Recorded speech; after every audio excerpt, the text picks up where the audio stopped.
Brice Constant Paya sur le chemin de fer transgabonais. Le ministre des Transports et le directeur général de l'exploitant du dit chemin de fer, la CETRAG, vont ausculter la voie ferrée d'Ovendo à Franceville, un linéaire de plus de 600 km. Le transgabonais, vieux de 40 ans, a besoin de la vitalité comme à ses premières années et c'est l'une des priorités d'ailleurs du chef de l'État Ali Bongo Ondimba. Brice Constant Paya, après avoir visité il y a quelques jours les travaux de remise à niveau des cantons Ntoum-Andem, Andem-Mbel, Oyan-Adbanga, il débute cette deuxième phase par le canton à Banga-Ndjolé. Il quitte le train omnibus pour ce train placeur où il est, pourrait-on penser, co-conducteur en raison de la place qu'il occupe à bord, mais le ministre des Transports a une vue qui lui permet de bien apprécier le chemin de fer transgabonais. Brice Constant Paya arrive sur le chantier où les cheminots procèdent encore à la réparation de la rupture du rail. La meule, dans les mains de l'ouvrier, tourne à plein régime et laisse échapper un rayon lumineux d'étincelles qui contraste la pénombre qui s'empare déjà du périmètre des travaux.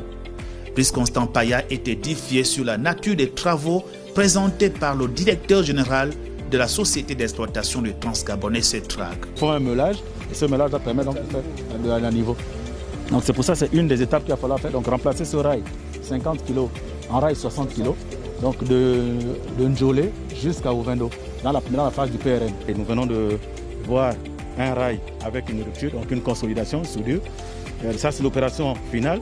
Mais une des opérations, c'est la consolidation en mettant des paires d'éclisses. Voilà, nous éclissons, nous mettons avec des C de serrage qui permet de faire passer les trains avec une vitesse réduite à 30 km/h. Là, nous venons de faire une opération finale qui permet de rendre la voie à la vitesse normale. Donc si cette section de voie est à 60 km/h, on rend la voie à 60 km/h, donc sans ralentissement. Les professionnels du rail viennent de poser les traverses de 240 kg reliées par une barre de fer de même nature que le rail. Les traverses en béton bibloc sont inclinées au 20e côté intérieur pour assurer un meilleur guidage des essieux de la voie, même à 100 km à l'heure. Christian Magny, premier directeur général gabonais depuis la dénomination CETRAG, Brice Constant Paya, le ministre des Transports, sont les premiers à avoir passé la nuit dans les chantiers du chemin de fer transgabonais. Il est 19h. Pour la tutelle des transports, c'est pour manifester l'intérêt que le gouvernement accorde à cette voie qualifiée de ligne de vie nationale. Je vois bien que le gestionnaire, l'exploitant, c'est-à-dire la CETRAG, met tout en œuvre pour entretenir cette voie. C'est coûteux, mais elle met tout en œuvre pour entretenir la voie. Un rapport sera établi au terme de cette mission-là. Nous l'exploiterons et nous rendrons compte au gouvernement, à Madame le Premier ministre et peut-être ultérieurement au chef de l'État. La placeur déposera la délégation ministérielle en Ndjolé. Il est plus de 21h. Notre train omnibus est là, direction la Lopé, au PK 290, où le cortège du membre du gouvernement a passé la nuit au complexe hôtelier de la Lopé dans le parc national du même nom.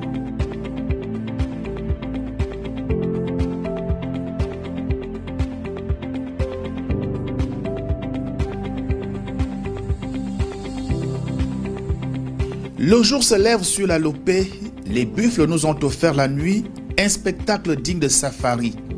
Voici le cortège ministériel qui arrive et notre train omnibus aussi est déjà à quai. Tout le monde s'embarque, il est 8h. Prochaine escale, Boué, au PK 338 km. Après près de 2 heures de voyage, nous voici à la gare de Boué. Nous laissons notre train omnibus pour s'embarquer dans des véhicules et nous nous dirigeons vers un site stratégique dans la faisabilité du programme de remise à niveau situé à la périphérie de la ville. C'est l'usine spécialisée dans la fabrication de traverses en béton bibloc, une usine de 1,5 hectare. Sous une fine pluie, le directeur général de la CETRAG fait une présentation globale du site au patron des transports. L'avantage c'est qu'en fait, nous avons commencé la production avant même de la pose de la voie. Ça fait qu'il y a 83 000 traverses en avance qui sont produites en voie, ce qui permet donc de réaliser à peu près 2 cantons. Ça permet de couvrir 2 cantons. C'est pour ça que nous avons réduit la production en mettant 2 équipes. Mais avec l'accélération, donc l'acquisition de deuxième train de pause, nous allons passer à 3 équipes. On verra tout à l'heure au niveau de l'atelier. En fait, on a 2 pistes de production, à peu près 230-240 traverses par piste. Donc, nous sommes autour de 500 traverses produites à chaque fois. Et donc avec le temps de séchage, donc produit le soir, le matin, nous déplaçons toutes ces traverses-là de cette piste qui sont posées plus loin pour libérer la piste de production. Parce qu'en fait, c'est au même endroit, c'est comme si on produisait les briques. En fait. On est obligé de laisser le temps de séchage la nuit avec un appoint d'eau pour favoriser le séchage rapide. Et ensuite, le matin, nous déplaçons ces traverses-là pour pouvoir permettre la production.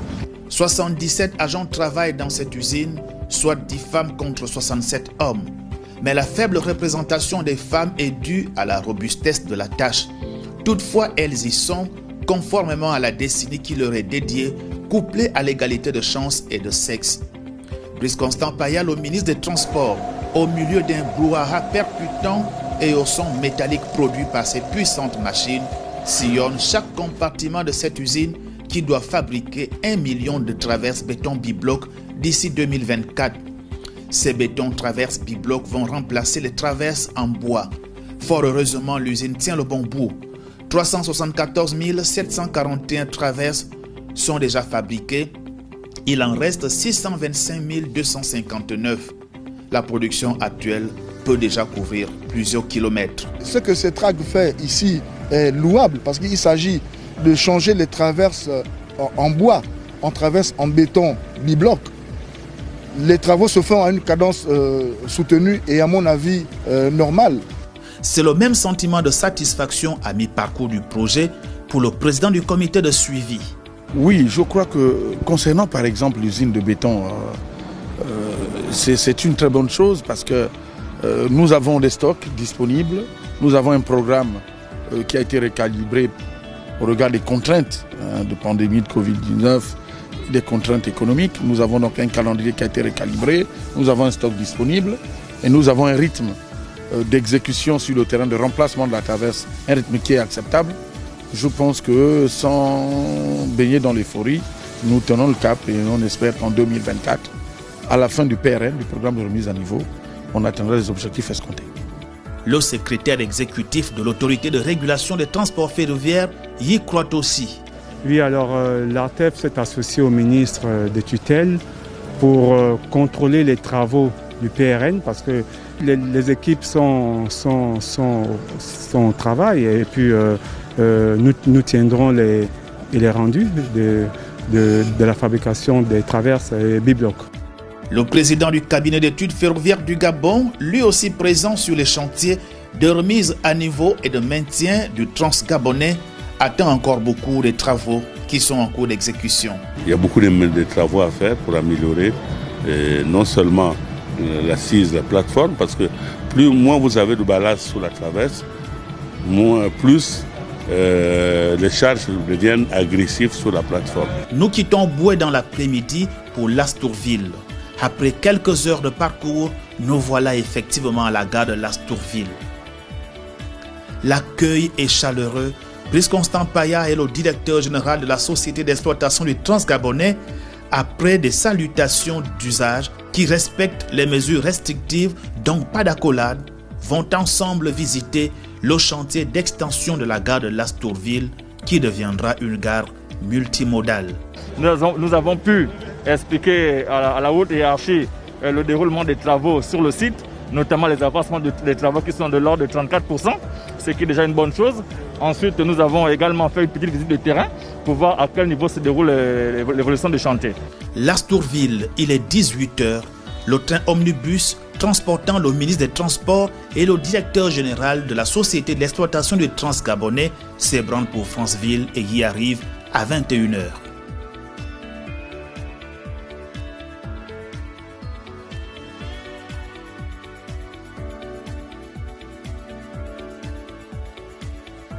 Le matin, le tour revient à Franceville de recevoir Brice Constant Payal et le directeur de la société d'exploitation du Transgabonais qui entame l'auscultation des installations ferroviaires en commençant par la gare vieille de 35 ans. Elle va être rénovée, a rassuré le ministre des Transports. Non loin de là, la délégation a marqué l'escale pour visiter le bâtiment flambant neuf R+1 de l'autorité de régulation des transports ferroviaires ARTF.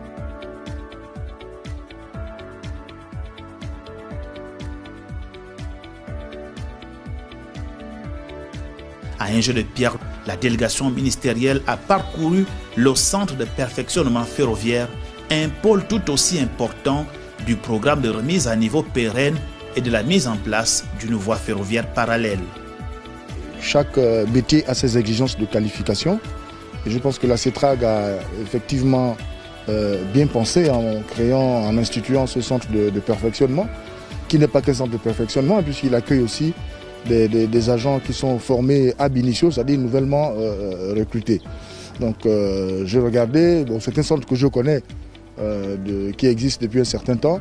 Je vois que de nombreux travaux de réhabilitation sont en cours, naturellement, pour faire en sorte que les apprenants soient toujours dans des conditions optimales de formation, et nous ne pouvons qu'encourager la CETRAG à poursuivre sur cette voie.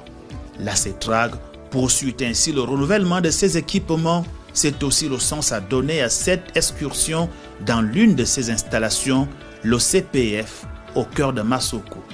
Et ensuite, la troisième phase était celle de l'inspection des infrastructures d'exploitation, donc les bâtiments, la gare d'Ovendo d'abord, première gare construite dans le cadre du programme de ce chemin de fer, la gare des Sassa, qui pour l'instant est une gare de croisement mais sans bâtiment d'exploitation, la gare de l'Astroville sur laquelle les travaux ont commencé, parce que cette gare qui était une gare dont la capacité d'accueil ne permettait plus de recevoir les passagers en circulation, la gare de Moana aussi, et la gare de Franceville, qui est l'une des gares les plus importantes, donc les deux gares extrêmes, Ovendo et Franceville. Donc nous avons tenu à présenter à M. le ministre ces différents projets, l'état d'avancement du programme de remise à niveau, les infrastructures d'exploitation et le centre de formation naturellement. L'auscultation des 600 km du Transgabonais par Brice Constant Paya, le ministre des Transports, et Christian Magny, le directeur général de la Société d'exploitation du Transgabonais,